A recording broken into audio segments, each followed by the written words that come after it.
Realização Centro Universitário Internacional Uninter, curso de Gestão Financeira em parceria com a TV Profissão, ISTV e RMCTV.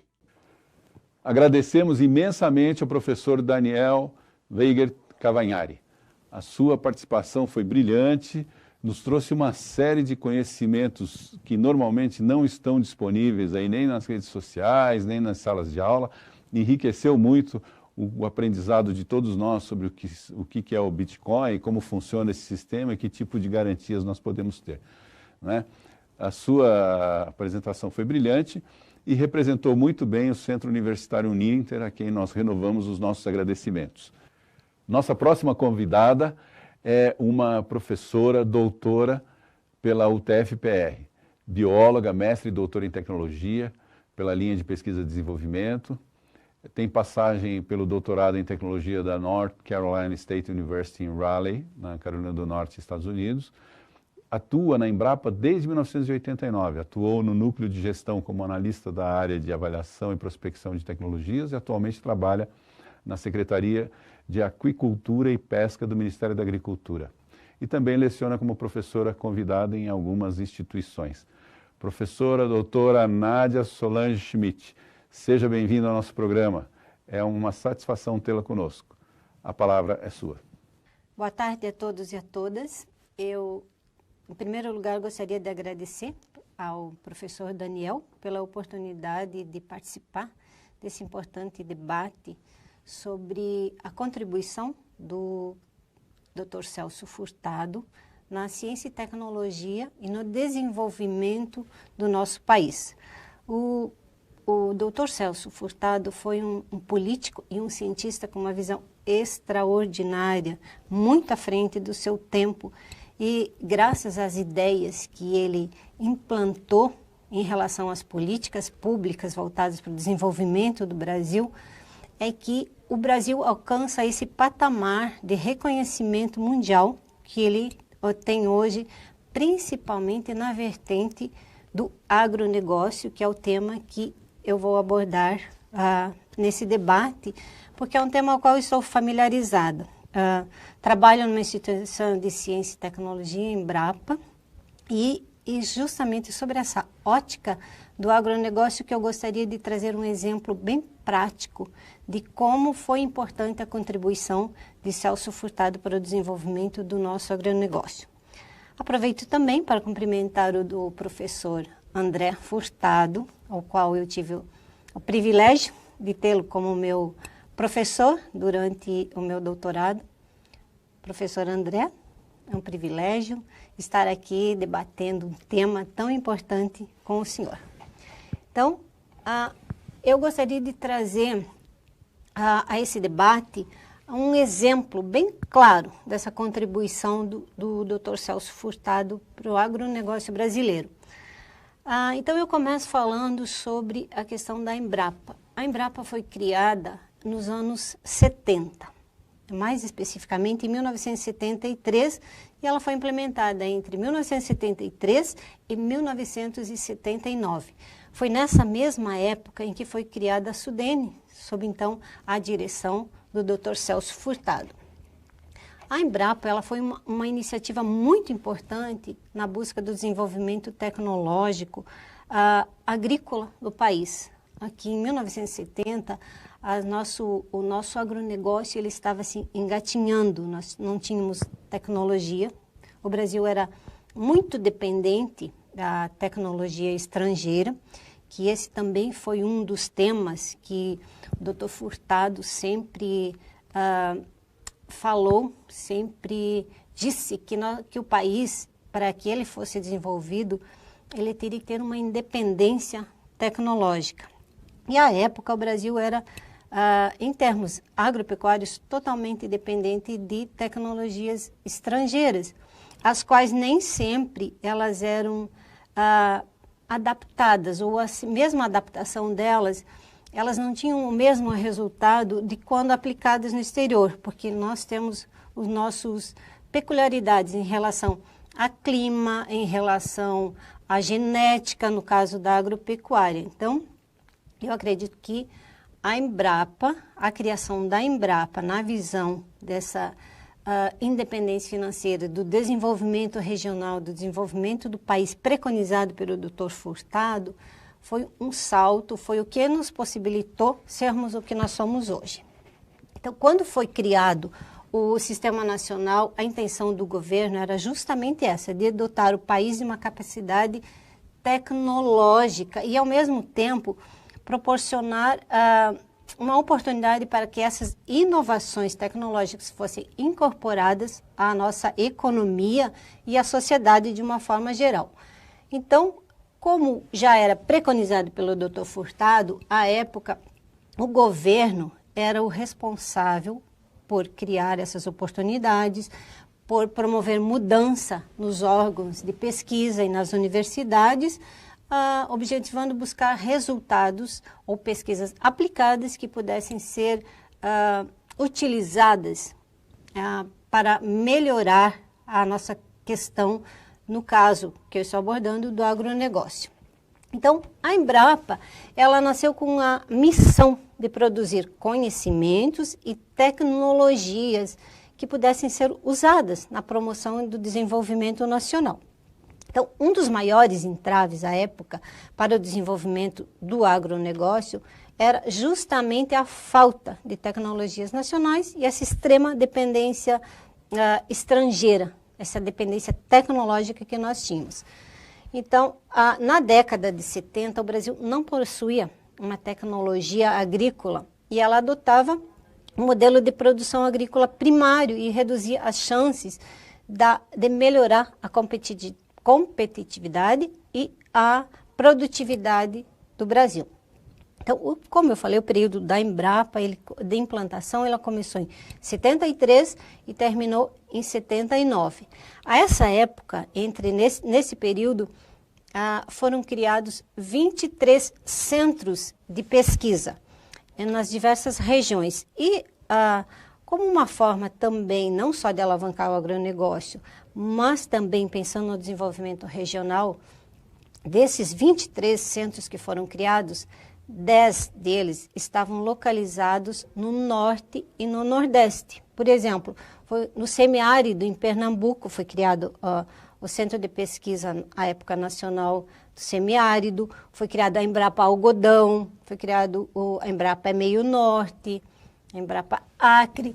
Então, essas unidades, elas além de buscar desenvolver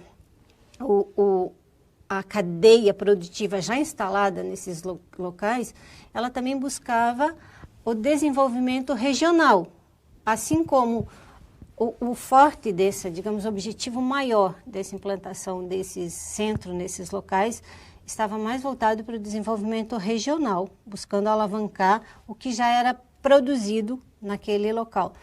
Também foram criados alguns centros em Santa Catarina, Rio Grande do Sul, por exemplo, a Embrapa Suínos e Aves, em Santa Catarina, que é a região maior produtora de suínos e aves.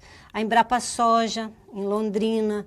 Foram criadas unidades sempre olhando para essa questão da cadeia produtiva local e o desenvolvimento regional. Hoje, a Embrapa conta com 42, à época eram denominados Centros Nacionais de Pesquisa e hoje são unidades de pesquisa. Hoje a Embrapa tem 42 e estão espalhados por todas as regiões brasileiras.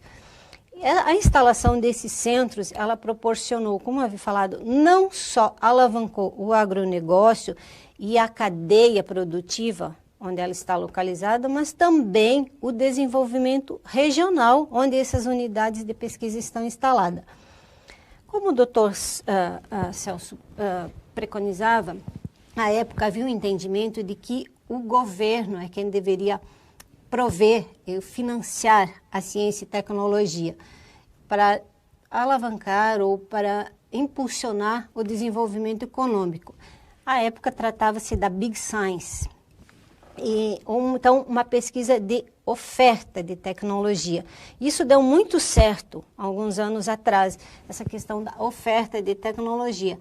Mas depois, com o neoliberalismo, essa oferta de tecnologia, essa política ela decaiu um pouco e hoje a ideia ela está mais voltada para atender as demandas da pesquisa, as demandas da cadeia produtiva, do que ofertar tecnologias. Então, quando se criou a Embrapa, quando se pensou nessa questão do desenvolvimento regional, da questão da alavancar o agronegócio, preparou-se uma verdadeira revolução científica. O governo ele investiu pesado para alavancar o agronegócio brasileiro. E esse investimento, esse olhar sobre a necessidade de se aplicar recursos, de se desenvolver políticas voltadas para o desenvolvimento, fez com que o país hoje se tornasse, o Brasil, um dos maiores produtores de alimentos mundiais. Hoje o Brasil é considerado o celeiro do mundo.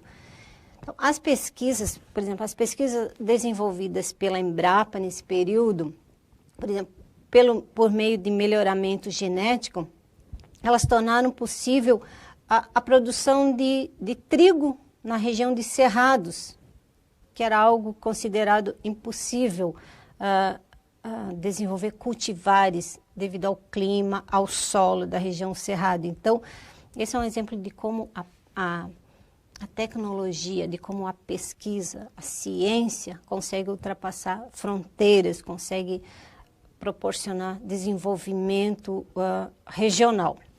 Então, atualmente, 1/3 da produção de grãos brasileiras, ela provém da região dos Cerrados, o que há 40 anos atrás era considerado impossível. Hoje, incorporam-se potencialmente mais de 200 milhões de hectares na agricultura brasileira, graças à pesquisa, à ciência e à tecnologia desenvolvida. Um outro exemplo de como a pesquisa torna possível ou considerado impossível é a cultura de uva no Nordeste. A uva é considerada uma cultura de frio, de ambiente frio. Até alguns anos atrás nem se pensava em cultivar uva em um clima quente. A uva era uma cultivar do sul, porque no sul, principalmente no Rio Grande do Sul, era considerado um clima ideal por ser frio. A Embrapa desenvolveu uma variedade que se adaptou muito bem na região no Nordeste, e hoje o Nordeste, principalmente o Vale do São Francisco, em pleno sertão nordestino, ele é um polo produtor de uva, principalmente uva voltada para a produção de suco, e é um dos maiores exportadores de suco de uva do Brasil. As pesquisas da Embrapa também, elas melhoraram a pecuária com a questão do melhoramento genético animal, plantio de pastos, desenvolvimento de novas variedades adaptadas ao clima, desenvolvimento de maquinários de nutrição, coisas que à época, quando se pensou na criação da Embrapa, nós éramos totalmente dependentes dessa tecnologia estrangeira. Então, a tendência nos últimos anos com essa tecnologia desenvolvida, ela tem sido um crescimento sistemático da produção das lavouras brasileiras. O fato mais observado em relação a esse crescimento é que ele é atribuído aos ganhos de produtividade. A questão da produtividade também era um tema muito abordado por Celso Furtado. Então, como vocês podem ver,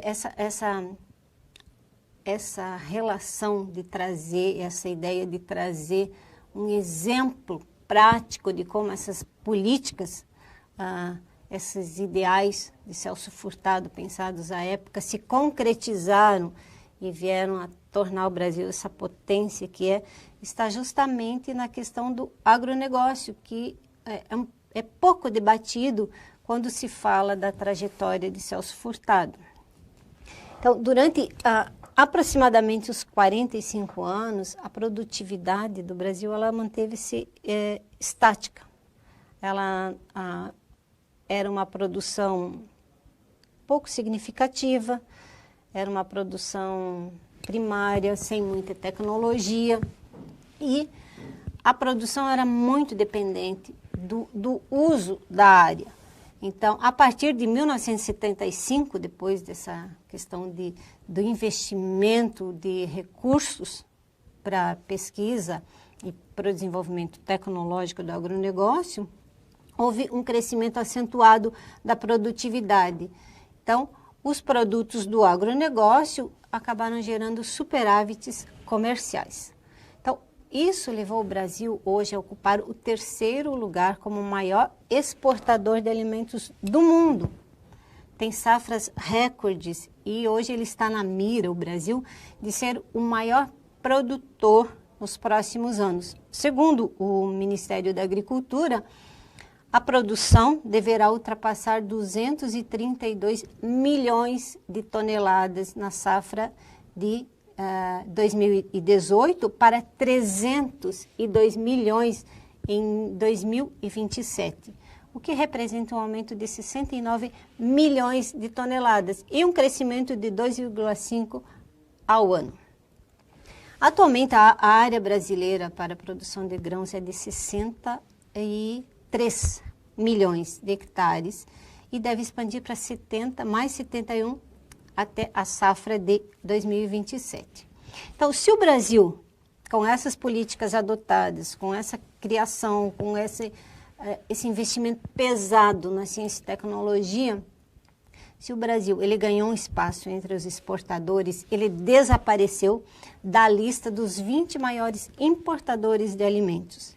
Em 2000, no ano de 2000, o Brasil era o 13º maior importador, com 0,9% do mercado mundial. Em 2016, o Brasil não estava mais importando nenhum alimento. O Brasil tornou-se, ao contrário, um dos maiores exportadores de alimentos.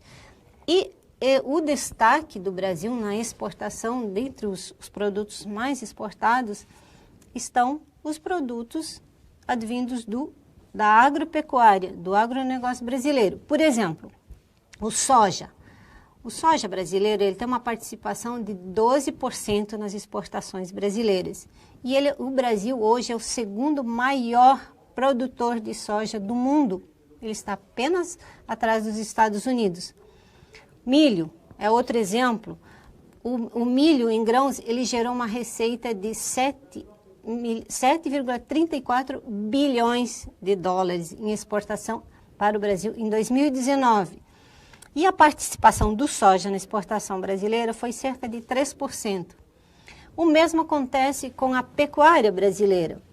A carne bovina, por exemplo, ela aparece em 6º lugar na lista de produtos mais exportados e representou um total de 2,9% das exportações brasileiras. A carne do frango, acredito que a cadeia, até por conhecer melhor a cadeia do frango, eu diria que a cadeia do frango foi uma das que mais sofreu a influência dessa política de independência tecnológica estrangeira e de desenvolvimento de pesquisas para o Brasil. Então, o que eu quero dizer com isso é que o que é que tudo isso tem a ver com Celso Furtado? Qual é a ligação entre o agronegócio de sucesso do Brasil e as políticas de Celso Furtado? Como já foi discutido em vários debates anteriores, o Furtado apontava para 2 eixos principais. Um Estado comprometido com os anseios populares brasileiros e um processo de industrialização acelerado que tiraria o país da condição de exportador de produtos.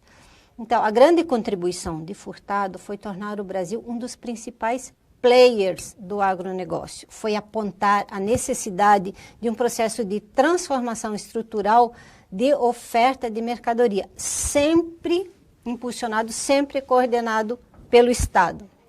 Então, Celso Furtado, à época, apontou a necessidade do país se livrar-se, né, da dependência tecnológica dos países desenvolvidos. E foi o que aconteceu com a implantação das políticas preconizadas pelo Dr. Celso Furtado. Então, Dr. Celso Furtado, além de cientista, ele foi um político que colocou em prática ideias que levaram ao desenvolvimento da ciência e tecnologia, que foram aplicadas e que contribuíram para alavancar o agronegócio brasileiro e o desenvolvimento regional. Então, os excelentes índices econômicos do agronegócio hoje tiveram origem, sim, nos ideais e nas políticas implantadas por Dr. Celso Furtado ainda na década de 1970. Obrigada pela oportunidade e espero ter contribuído de alguma forma para esse debate.